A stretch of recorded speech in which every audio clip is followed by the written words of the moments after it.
Welcome to another episode of the Conley Show. This is episode 10. Today I have Jay Smith with me. Jay, how you doing? Very well. It's nice to be here. Thank you for Yeah, having me.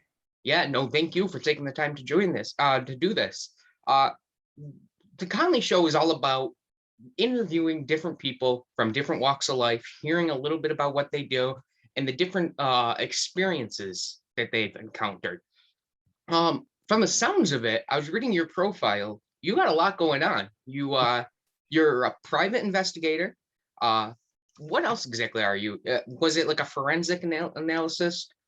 Yeah. So I started life about 15 years ago as a full stack coder and then What is transitioned. that? So I build web apps all the way through from website, all the way to the back end databases, things like that.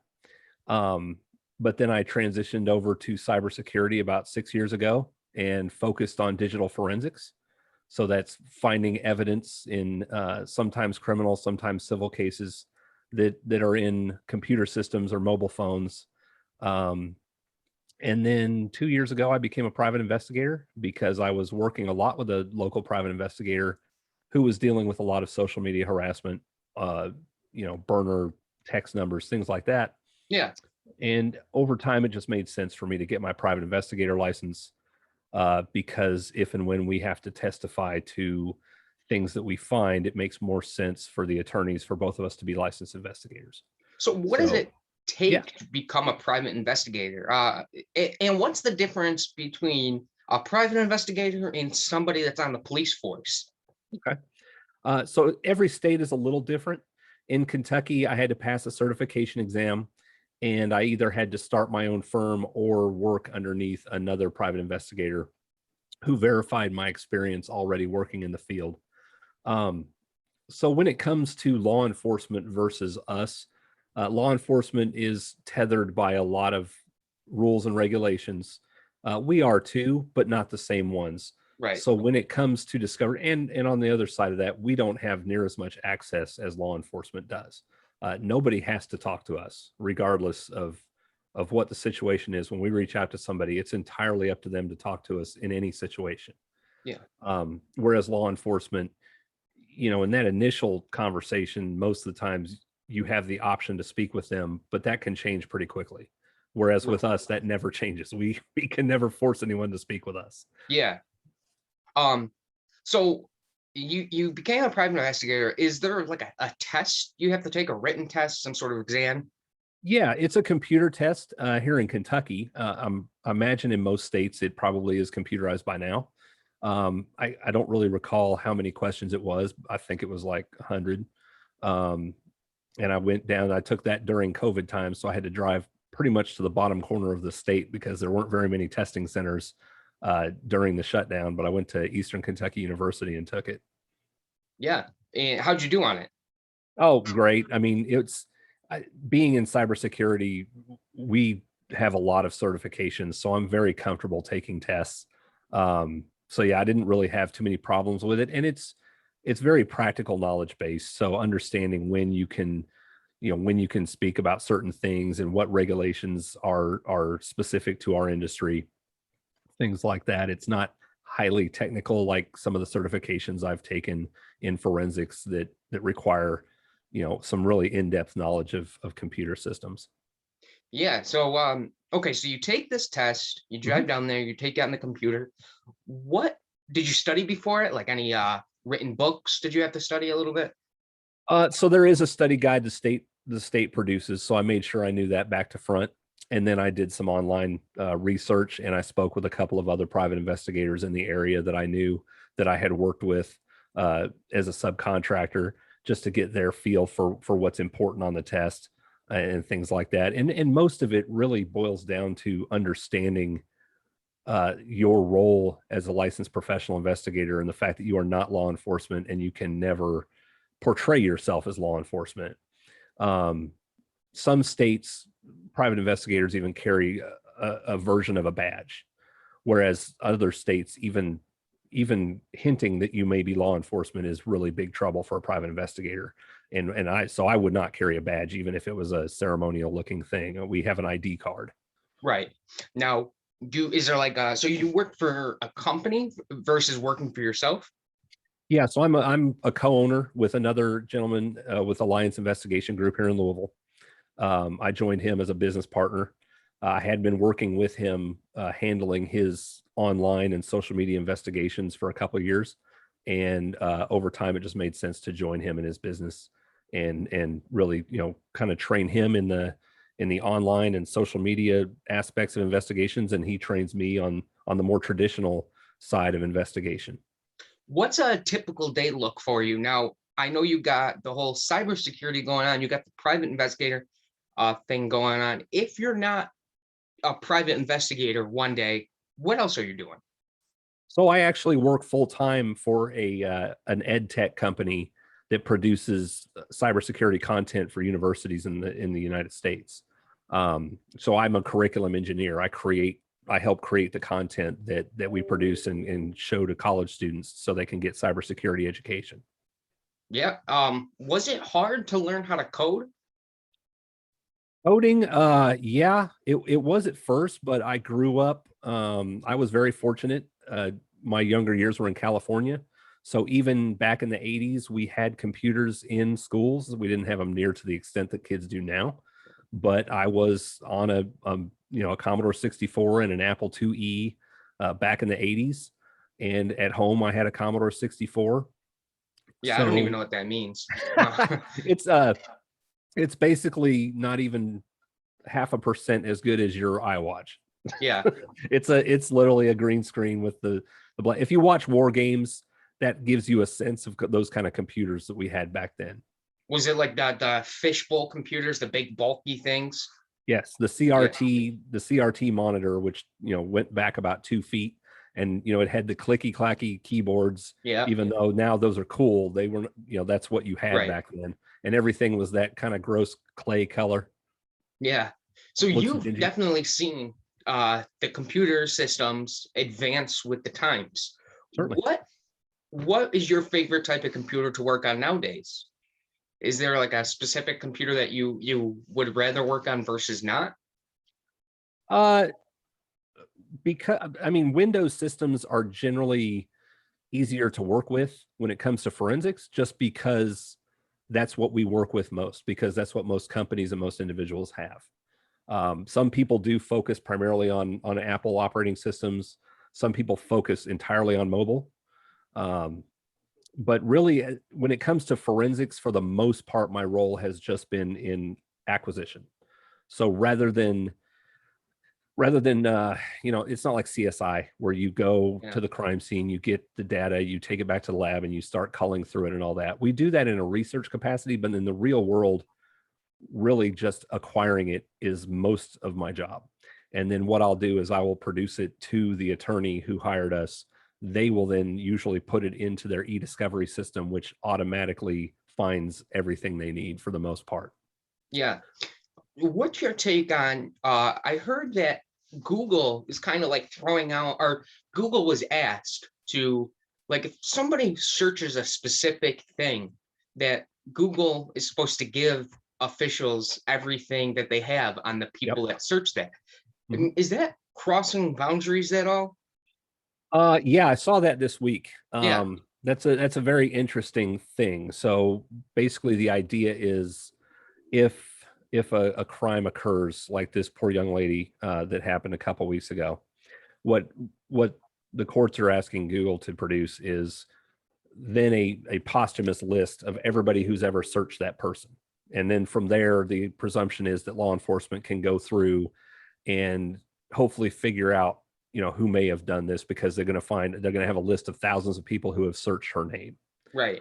And that's simplifying it a little bit. I do.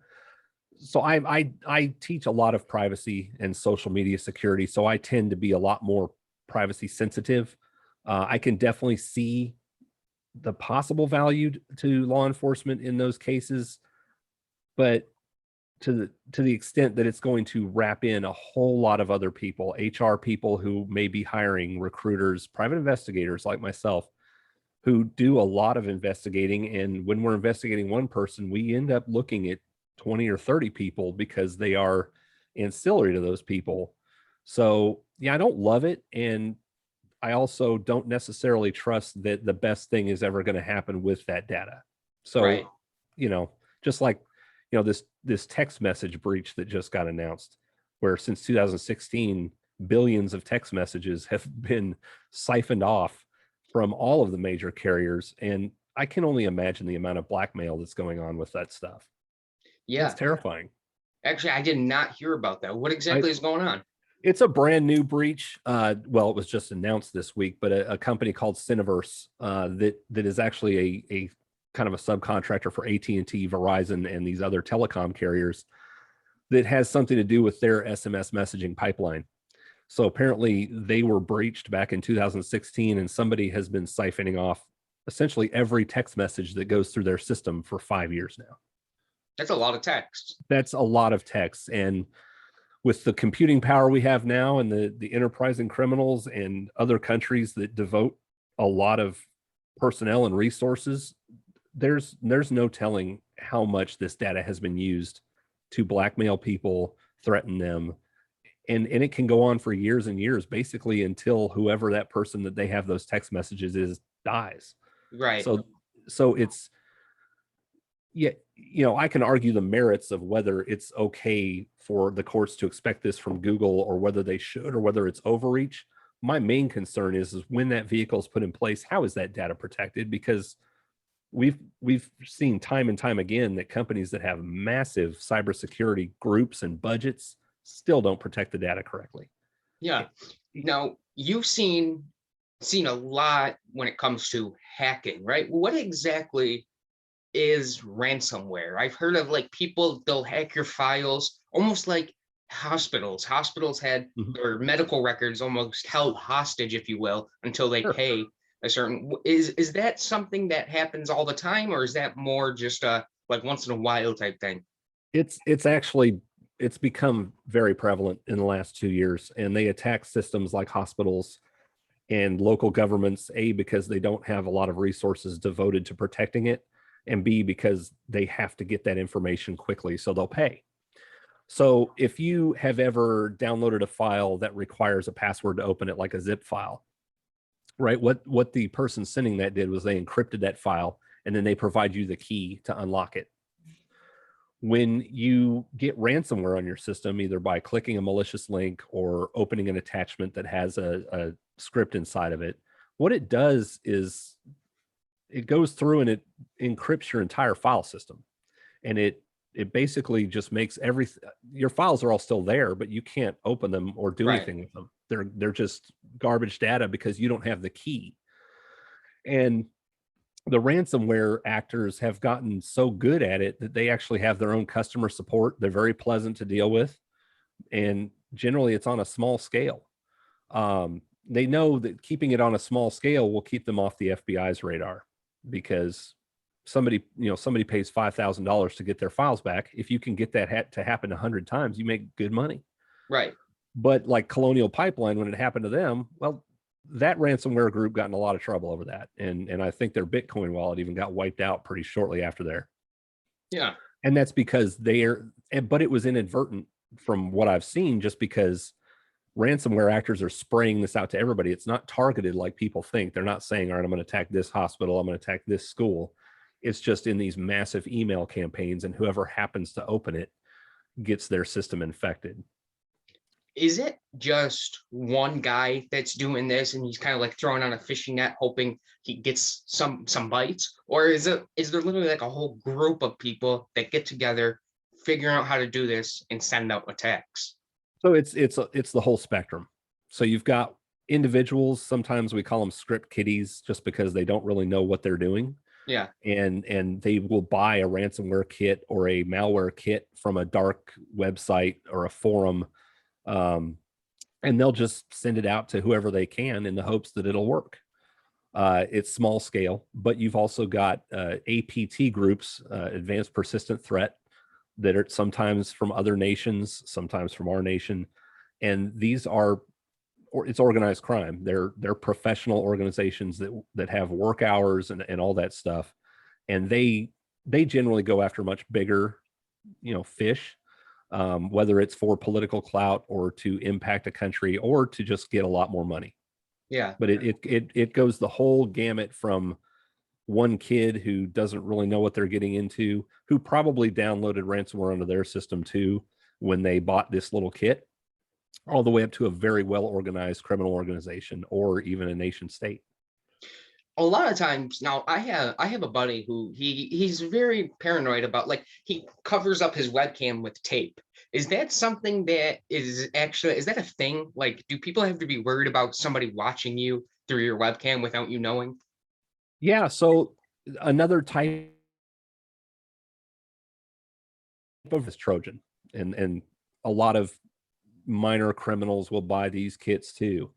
And if somebody gets these kind of things on your system, they can put keyloggers on your system, which will send them full logs of everything you typed on your keyboard, which is passwords and emails and messages, and also have access to your camera and speakers. I do a lot of workshops with Girl Scouts for their cybersecurity badges, and I hand out the camera sliders all the time. Yeah.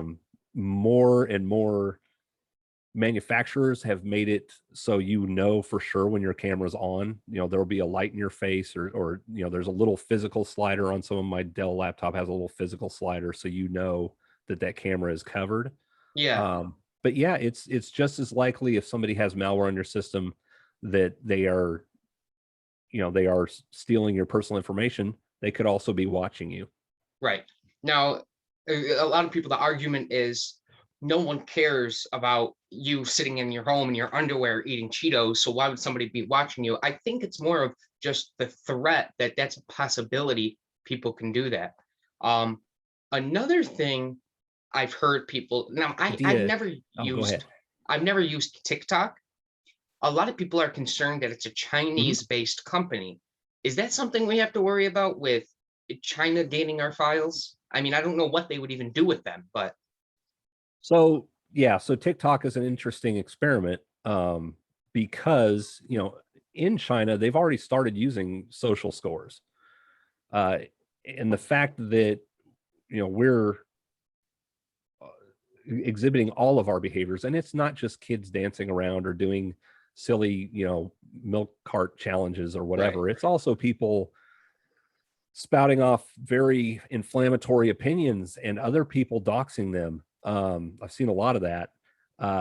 So people have basically moved their social media behavior from posting their opinions on Facebook in groups and on LinkedIn or whatever to a lot more on TikTok, which is visual.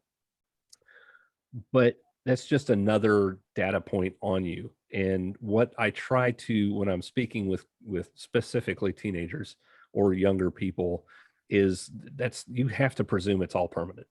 Like, Right. there's no deleting anything. Like, you can think you're deleting it, but it's always going to exist. People are constantly scraping everything. So everything, they talked about the LinkedIn breach. It was really a scrape. Somebody scraped every piece of information on all the users on LinkedIn. It wasn't a breach. Facebook's the same way, because all of those data points used to be publicly available using the Facebook graph.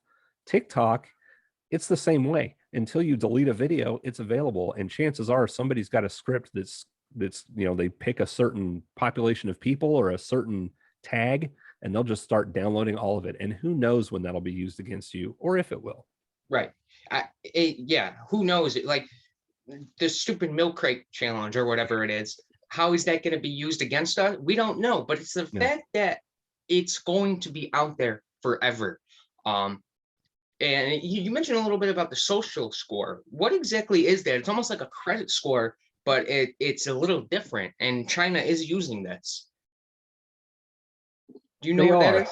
Yeah. So they haven't gone full bore on it. I think there's a Black Mirror episode that's on it. There's several sci-fi books about it. What it basically is you will get access to jobs, or to even go to certain places, or be allowed to travel, or be allowed to have a certain status in life if you maintain a certain social score. So if you do the right things based on whoever's controlling that lever, say the right things about the government, or wear the right kind of clothes, or don't go on TikTok and spout off about the government or something like that, that's social scoring. And when you look at the way things evolve now in social media, it's not very far away. I mean, look at the text message thing. Every text message you've ever sent, you can presume, is in the hands of a criminal right now. Yeah. And when they're done using it, in most cases, when there's a breach and the criminals are done doing whatever they want with that data, then they just throw it out on Pastebin or another site for anyone to get it. Really? Yep.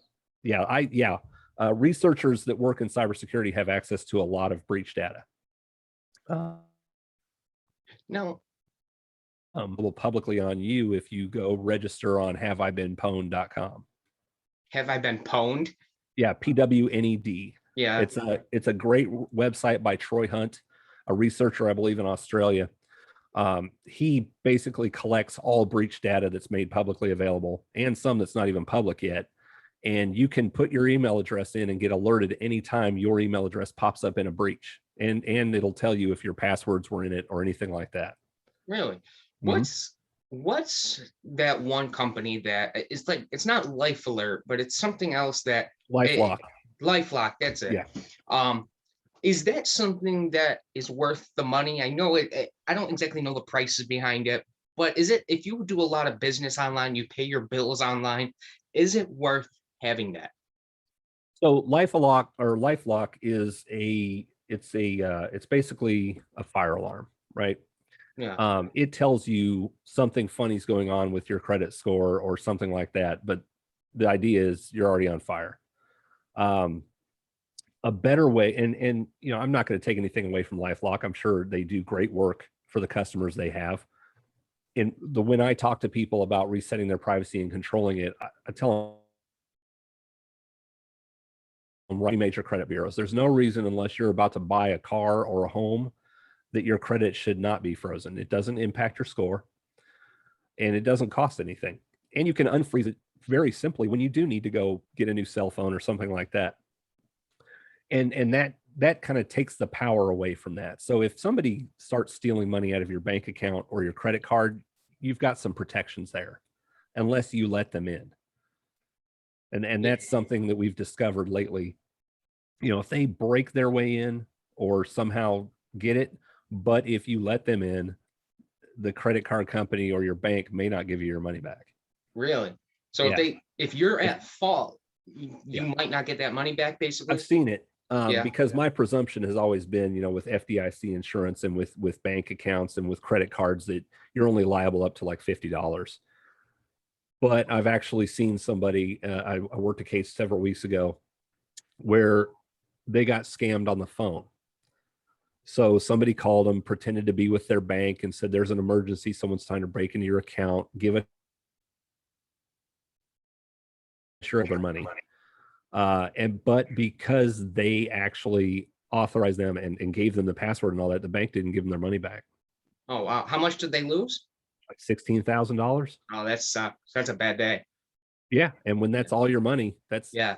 regardless if it's if you're in your 20s, it's $800. If you're in your 60s, Right. that's the money that you're living on. Right. Retirement. So, absolutely. So that's one of the fundamentals. Other than freezing your credit, I tell everybody, if anyone ever calls you trying to convince you to do something and there's urgency behind it and they're working on your reptilian brain, I'm going to hang up and I'm going to call the bank back. Right. And if they say anything to try and dissuade you and say, no, we've got to deal with this on this call, they're a scammer 100% of the time. Yeah. Have you worked any other cases that you could talk about that you've seen people get scammed and you could just you see the mistakes that were made that they made to lose all their money? I mean, it's got to be a common thing, right? It is fairly common. What I try to caution against. So these are, anytime we start talking about these stories, in hindsight, they seem silly. Right. Like who I wouldn't, I had a gentleman I used to work with. He called me. He was contacted by the U.S. Marshals, who said that somebody in his social security number had committed murder in Florida, and he needed to turn himself in. I was like, what?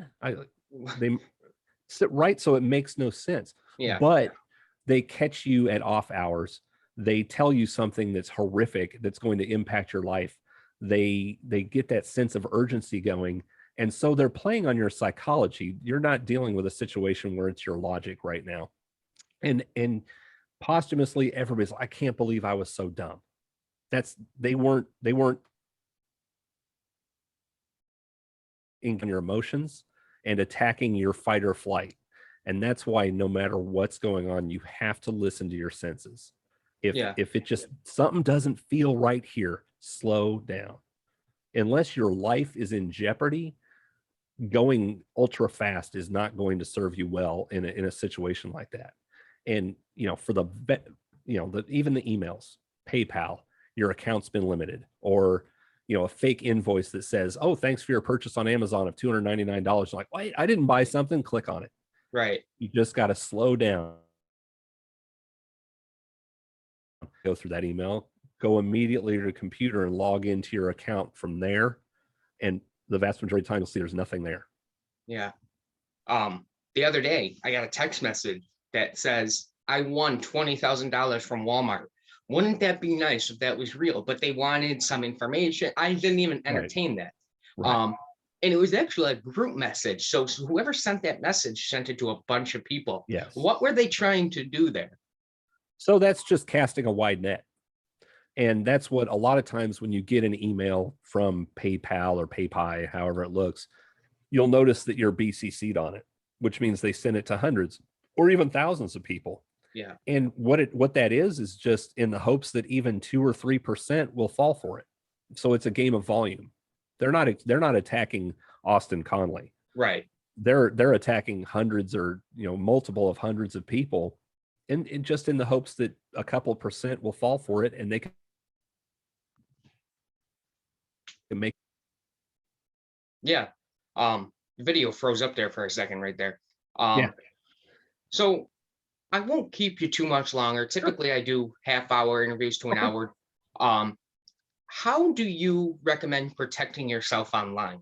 Is it just like Norton security antivirus, if that's even a thing? Or I would encourage people to use a VPN, a virtual private network that tunnels them to the website they're going through another server. I definitely encourage people. The main thing I say is use a password manager software. Using your same password across multiple sites is the most dangerous thing to do, because when these breaches happen, that's what happens with the data.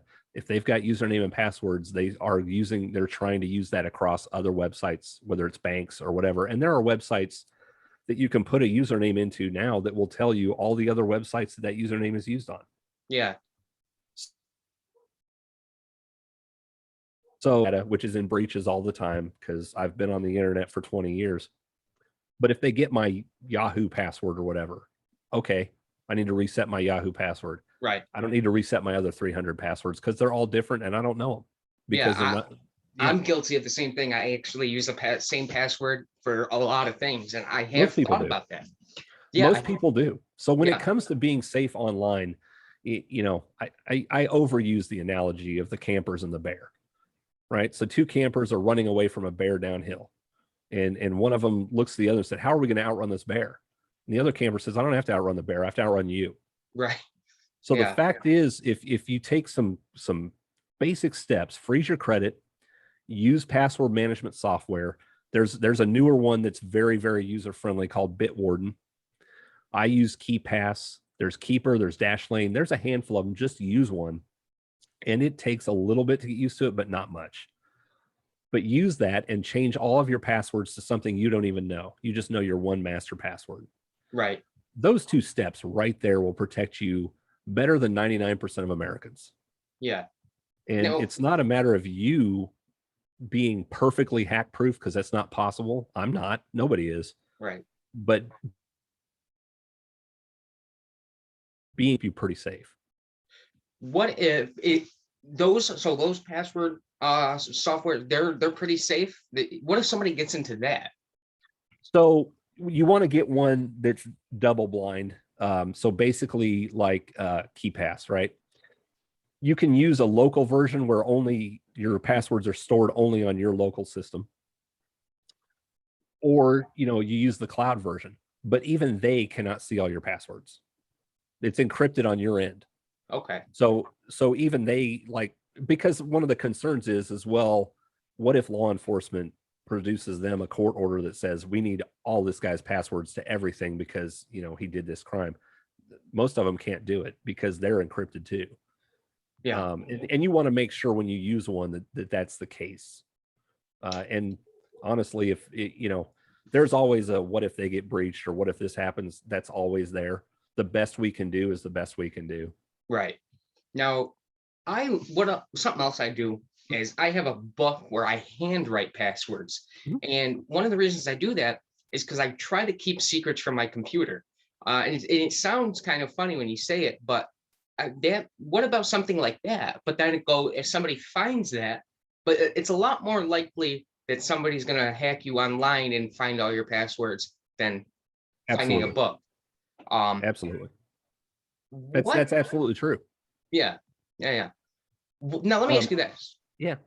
So you're a private investigator. Do you just mainly do things focused on cybersecurity, or like this whole Gabby Petito case? From your experience, where do you think this Brian Laundrie is hiding? Is he receiving help from someone? Because I was trying to wrap my head around, how is someone on the run? Like, he's got to be found, right? Unless he's getting supplies from somewhere else, whether somebody's helping him. So And anymore in a case like that, he had to have ditched his cell phone. Absolutely had to have. And the phone, which is possible in a situation as desperate as his, he could have just gone completely dark. Chances are pretty good somebody's helping him, because unless he has a whole lot of cash available, yeah, he's going to have to use a debit or credit card eventually. And you know, those, whether it's the cell phone pings on cell towers or cash withdrawals, those are kind of things as private investigators I wouldn't have access to, but law enforcement does. And it's not just local law enforcement looking for him. it's FBI. So absolutely. So unless he was really planning this well in advance, which doesn't seem to be the case, then he's probably just living by the skin of his teeth. You know, probably stealing a little bit. Or to your point, he's got a lot of support from somebody. Right. But if they're using any mobile or digital communications with him or to him or for him, that's only a matter of time. Now, really. I heard that where a lot of people make mistakes is, let's pretend you're in going to commit this crime. One of the things that people forget about is you got your phone in your pocket. So if you're traveling, is it literally pinging off all these towers? So there's actually like a physical trail where people can see, oh, he went from this town to this town to this town. Yes. Unless you keep it in a Faraday bag, which is a small, basically a lead box that your phone goes in that keeps it from receiving any signals or sending any out. You would definitely leave a breadcrumb trail anytime you pass a cell tower. And you know, what people may not realize is, okay, I'm going to leave my phone at home. All right, well, are you in your car that's built after 1995? Yeah. Because you know, whether or not you have OnStar or any of those things enabled, they're enabled. They communicate anyway back to the manufacturer from and especially anything after, I think it's 2010. They're constantly communicating with something, because you know, it's just like Siri. That's an open microphone because it's listening for you to say the word. And we've seen cases before where people's conversations are recorded and inadvertently mailed to them, things like that. Yeah. So it's if you're going to plan the ultimate crime, you're going to spend the rest of your life planning it rather than doing it, because there's just too many digital ties to us anymore. And you're going to slip up somewhere. Absolutely.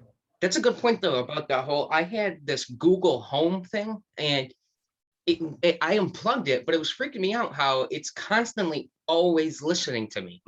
And I heard on the radio one time, a talk show, that there was a case where somebody got murdered and their speaker, I don't know if it was like Siri or Alexa, but literally recorded the whole thing and they could hear it. And it's kind of, you know, there's millions of people who have this in their home. So, I mean, that's something that you got to think of too. Now, real quick, I'm going to let you go in a few minutes. what is the dark web? What exactly is the dark web? Okay, so it's essentially the same internet, but it's not indexed by Google. So it's just below the surface, and it's where you have to use a special router to get to it. And it's because it's not indexed by Google and it's not regulated, everything imaginable in the world goes on there. It's I get asked about it a lot as a private investigator. A lot of people who don't really know what it is think that there may be a lot more to find there.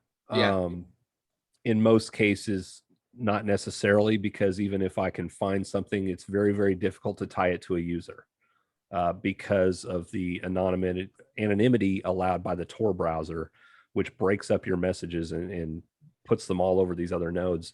What people do need to realize is that whole infrastructure is still owned and was built by the U.S. government. So really.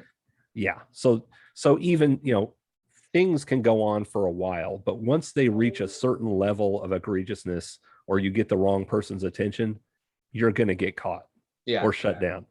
And I tell kids this all the time, because even especially in high school, because like, what about this? What about that? yeah, There's always an answer to something. Well, I'll just do this and I'll just do that. And I was a teenager one time. I remember how smart I was.